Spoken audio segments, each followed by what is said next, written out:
Ya, kita baca pagi ni ayat 82. A'udzu billahi minasyaitonir rajim. Bismillahirrahmanirrahim. La tajidanna asaddan nasi adawah lilladzina amanu al-yahuda walladzina asyraku ولتجدن أقربهم مودة للذين آمنوا الذين قالوا إنا نصارى ذلك بأن منهم قسيسين ورهبانا وأنهم لا يستكبرون صدق الله العظيم لا تجدن أشد الناس عداوة. Demi sesungguhnya engkau wahai Muhammad akan dapati manusia yang keras sekali permusuhannya kepada orang-orang yang beriman. Lilladzina amanu al-yahuda walladzina asyraku, ialah orang-orang Yahudi dan orang-orang musyrik. Wala tajidanna aqrabahum mawaddatan lilladzina amanu, dan demi sesungguhnya engkau akan dapati orang-orang yang dekat sekali kasih mesranya kepada orang yang beriman. Alladzina qalu inna nasara, ialah orang-orang yang berkata bahawa kami ini ialah orang-orang Nasara. Zalika bi'anna minhum qissisina wa ruhbana, yang demikian itu disebabkan ada di antara mereka itu pendeta-pendeta dan ahli-ahli ibadat. Wa annahum la yastakbirun, dan kerana mereka pula tidak berlaku sombong. Ayat ini memperkenalkan musuh yang ada di hadapan Islam ini mempunyai berbagai-bagai keadaan. Ada yang bermusuh ini ala tulil khat, sepanjang keadaan. Ada yang mereka ini dalam setengah ketikanya mereka berlemah lembut kerana tabiat agama itu sendiri. Islam adil apabila meletakkan musuh itu berbeza-beza. Yahudi terlalu keras, musyrikin terlalu keras berbanding dengan Nasara, Kristian lebih lembut. Yahudi dan musyrikin ini dikiranya jumuk. Mereka tidak boleh faham masalah orang lain, mereka hanya memahami masalah mereka saja. Masalah mereka ialah kedudukan mereka, darah mereka mulia, mereka ahli syurga, bumi ini dijadikan oleh Allah untuk mereka saja. Jangan runding perkara ini, tak boleh runding lagi dalam perkara ini kepada mereka. Untuk meletakkan orang Yahudi pada tempat yang sama dengan orang lain, ini tak boleh dirunding. Mereka sudah jumuk, beku di situ. Mereka tidak boleh runding dalam perkara dunia ini, perkara bumi ini Allah Ta'ala jadikan untuk mereka. Untuk mereka, tak boleh runding. Nasib di akhirat hanya untuk mereka saja. Ini ajaran Zionis, ajaran Zionis Yahudi. Oleh kerana itu mereka ini sebenarnya dikira jumuk, tertutup. Orang yang seumpama ini tidak beri peluang untuk orang lain. Orang lain tidak ada hak untuk menikmati anugerah dan rahmat Allah. Katanya dalam ayat ini musuh paling keras sekali terhadap orang mukmin, orang Islam. Yang kedua orang musyrikin. Penganut puak-puak musyrikin ini keras sekali musuhnya kepada terhadap Islam berbanding dengan orang Nasara. Orang Nasara ini mereka tidak jumud, mereka terbuka. Mereka boleh bawa masuk ke dalam agama mereka ajaran luar. Ajaran Trinity pada hakikat sebenarnya bukan ajaran daripada kitab Injil. Tidak. Ajaran yang dibawa masuk daripada agama Buddha, agama Hindu dibawa masuk ke dalam itu. Tapi Quran sudah bercakap tentang Trinity. Quran merupakan satu beritanya, merupakan satu mukjizat. Sekalipun pada zaman turun Al-Quran ini, Quran bercakap apa yang berlaku pada zamannya, tapi tidak bercakap pasal dalam Injil. Dalam Injil tak ada Trinity, tak ada. Dan pada beberapa abad yang pertama juga tidak ada kepercayaan ini. Quran sudah bercakap.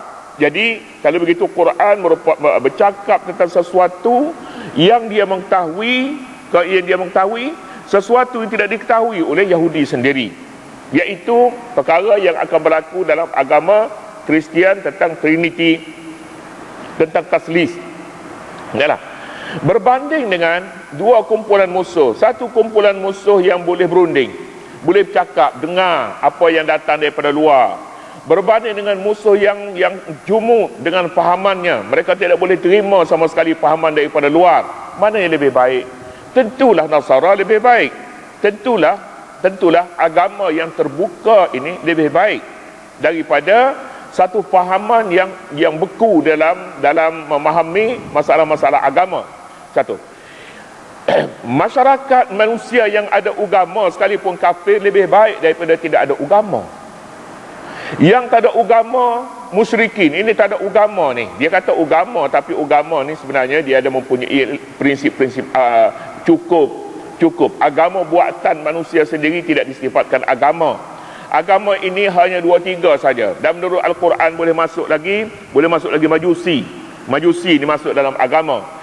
Yang penyembah-penyembah patung dan berhala ini kita sebut agama juga, hakikatnya dalam Islam tidak menganggap agama. Ini musyrikin namanya. Musyrikin, agama mereka ni agama syirik, bukan agama samawi.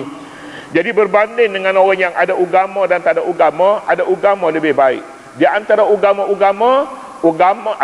yang terbuka ini lebih baik daripada agama yang jumud. Agama jumud, agama Yahudi. Islam adil dalam letakkan kelas-kelas ini kerana tidak mahu samakan antara semua agama. Bagaimanapun semua agama ini, sama ada yang terbuka ataupun tidak, yang tidak terbuka, yang jumud, mereka boleh bersatu untuk menentang Islam. Ini sesuatu yang telah dibicarakan dalam ayat sebelum ini. Tapi bagaimanapun apabila bermusuh dengan Yahudi adalah bermusuh dalam semua perkara. Tidak ada peluang diberi oleh Yahudi kepada umat Islam. Tapi Nasara diberi.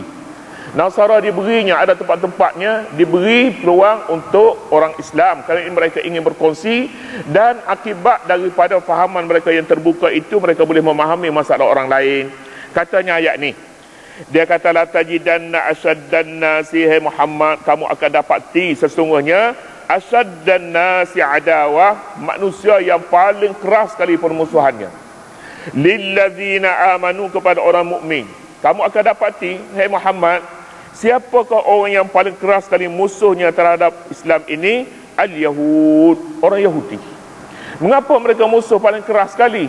Kerana tabiat agama mereka yang kita sebutkan tadi, kefahaman mereka terhadap agama, takabur dan kesombongan mereka. Kebenaran ini hanya ada pada mereka saja, tapi tidak ada pada luar daripada Yahudi. Ini sebabnya mereka lihat orang Islam dan agama selain daripada Yahudi sebagai musuh ketat pada mereka, kerana langsung kebenaran tidak ada kebenaran. Al-Yahuda, Yahudi, wallazina asyraku, dan orang musyrikin. Orang musyrikin ini siapa? Ahli Mekah pada zaman turun Quran. Ini kaum musyrikin. Abu Lahab, Abu Jahal ni musyrikin, ni tak ada agama dia patung, berhala. Wala tajidanna aqrabahum mawaddatan, dan engkau pula, hai Muhammad, akan dapati yang paling dekat dengan mereka kasih mesranya kepada orang-orang yang beriman, allazina qalu inna nasara, orang yang mendakwa bahawa mereka Nasara. Orang yang mendakwa bahawa dia beragama Kristian, ini lebih murah, yang ni lebih terbuka, lebih dengar, mereka boleh dengar, dan mereka boleh berkongsi dalam sesetengah perkara. Jadi oleh kerana itu apabila nak dibawa berunding, Yahudi tidak boleh dibawa berunding, tetapi Nasara boleh seolah-olahnya. Di sini Al-Quran memuji sebenarnya pada tempat seolah-olahnya barang itu telah dibuang, dikutip semula. Bila nak dikutip semula, inilah dia Nasara. Hakikatnya yang sesat itu sesat. Tetapi di antara kesesatan itu ada yang ringan dan ada yang buruk, yang paling tinggi tahapnya. Yahudi paling tinggi, Nasara lebih ringan sedikit secara bandingannya. Allazina qalu inna nasara, orang yang mendakwa mereka itu Nasara, kami orang Kristian. Kita tafsir menghubungkan kisah ini, menghubungkan ayat ini dengan kisah saya sebut semalam, kisah Najasyi. Najasyi iaitulah raja negeri Habasyah yang Nabi hantar 80 ataupun 82 orang Islam yang terdiri daripada Yahudi, yang terdiri daripada kanak-kanak dan wanita, hantar untuk mencari tempat perlindungan di Habasyah. Pada ketika ini orang-orang Islam sedang ditekan oleh kaum musyrikin. Pergilah ke sana, dipimpin oleh Ja'far ibni Abu Talib. Ja'far pergi ke sana, dia bawa rombongan ini menerusi sebuah kapal. Bila sampai ke sana dia berjumpa dengan raja dan dia tahu kami ditindas negeri kami hanya mengikuti agama tauhid, sedangkan musuh-musuh kami memaksa kami supaya memutuskan hubungan dengan kaum keluarga, memakan bangkai dan sebagainya. Dicakapnya kepada raja itu beragama Kristian pada ketika ini, Lalu raja tanya kepada Ja'far, cuba kamu cakap apa pandangan kamu terhadap Isa sebab dia agama Kristian. Ja'far membaca surah Maryam bila sampai kepada wahuzzi ilaiki bijiz'in nakhlati tusaqit alaiki rutaban janiyya, dan dibacanya lagi ayat-ayat mengenai Isa. Baca raja ni kata, raja ambil satu kayu dan dua batang kayu. Dia kata agama kamu dengan agama Isa, dia kata macam dua batang kayu ni. Dia katanya datang daripada satu pokok, dua ranting katanya datang daripada satu pokok, artinya sama ni agama kamu dengan agama ni sama. Lalu An-Najasyi beriman kepada Nabi SAW, kemudian setelah berapa lama dia beriman dia meninggal dunia. Jibril beritahu kepada Nabi SAW, Raja Najasyi telah meninggal dunia. Nabi SAW semaya mayat gaibnya, maknanya dia telah memeluk Islam senyap-senyap. Boleh kamu memeluk Islam senyap-senyap itu tak berdaftar? Ini mungkin, tak ada masalah, tak daftar pun Islam juga. Nabi iktiraf Raja Najasyi, dia memeluk Islam, dia tak kenal Nabi, tak sempat untuk berjumpa dengan Nabi. Raja Najasyi namanya Ashamah. Najasyi ni gelaran bagi orang jadi raja di Habasyah. Raja Habasyah ni Najasyi lah dianya. Gitu. Kemudiannya ayat ini menyatakan kaum Nasara ini ada di antara mereka yang lembut hati seperti Najasyi. Kerana dia sedia menerima rombongan yang ingin berlindung di negerinya yang seramai 82 orang, dipimpin oleh Ja'far bin Abi Talib. Pada ketika itu Amr bin al-As, dia belum lagi memeluk Islam. Dia dihantar untuk berunding dengan Raja Najasyi supaya hantar balik 82 orang ni. Dia kafir lagi pada ketika ini. Dia pergi bawa segala hadiah nak pergi berjumpa dengan raja. Hadiah yang besar dan yang kecilnya. Pasal apa? Banyak bawa hadiah kerana nak beri kepada orang keliling raja ni. Sebabnya kalau nak masuk raja ni tak boleh kalau tak bertemu dengan yang pekeliling, yang Hawashi dia panggilnya. Hawashi, orang kanan ni dulu. Dia berinya hadiah kepada orang kanan ni, kemudian bolehlah masuk berjumpa dengan raja. Raja tanya, pasal apa kamu datang? Dia kata kami nak bawa balik 82 orang yang datang berlindung negeri kamu kerana mereka ini kacau, mereka ini sebenarnya pengganas. Mana? Raja kata tak boleh nak bawa, sebabnya dia dizalimi di negeri dia, di negeri kamu ni. Siapa? Lalu raja tanya Amr bin al-As, siapa orang yang membawa agama yang dia katakan baru itu? Bawa. Lalu ceritanya Nabi Muhammad SAW. Setelah dicerita, Raja Najasyi kata memanglah kalau orang bawa agama baru ni macam itulah, ramai musuh. Tidak memihak kepada Amr bin al-As, baliknya memihak kepada orang yang datang. Kita sebutnya pelarian dia datang berlindung di negerinya itu. Inilah kata setengah mufassirin, ayat ni mengenainya dan sikap adilnya itu menjadikan Al-Quran mengabadikan dalam salah satu ayatnya tentang kisah orang ini, sekalipun tidak disebut namanya siapa, tidak disebut, tapi disebutnya Nasara secara umum kerana mengenangkan peristiwa 82 orang yang berlindung di Habasyah di bawah pimpinan seorang raja yang bernama Ashamah.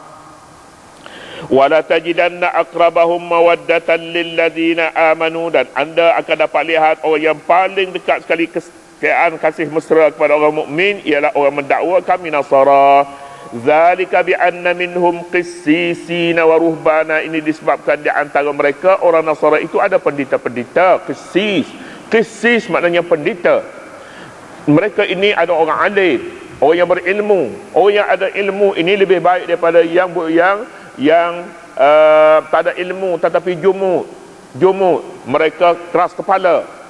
Qissisina wa ruhbana, dan ahli ibadat. Ahli ibadat dalam mana-mana agama sekalipun, bila dia ahli ibadat, dia lebih lembut, dia tidak suka membunuh orang.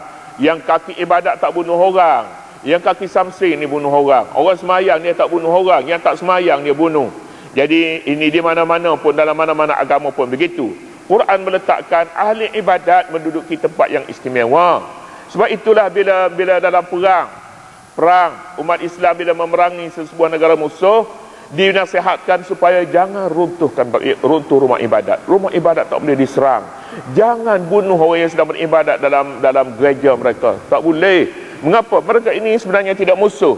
Mereka ini mencari sesuatu dan mereka belum jumpa lagi. Mereka cari ibadat tapi belum jumpa lagi kepada mereka. Pada suatu hari nanti jika mereka berjumpa kebenaran, mereka akan ikuti kebenaran. Perangilah mana-mana musuh yang melawan kamu saja. Kanak-kanak, wanita tidak boleh dibunuh dan tak boleh diperangi.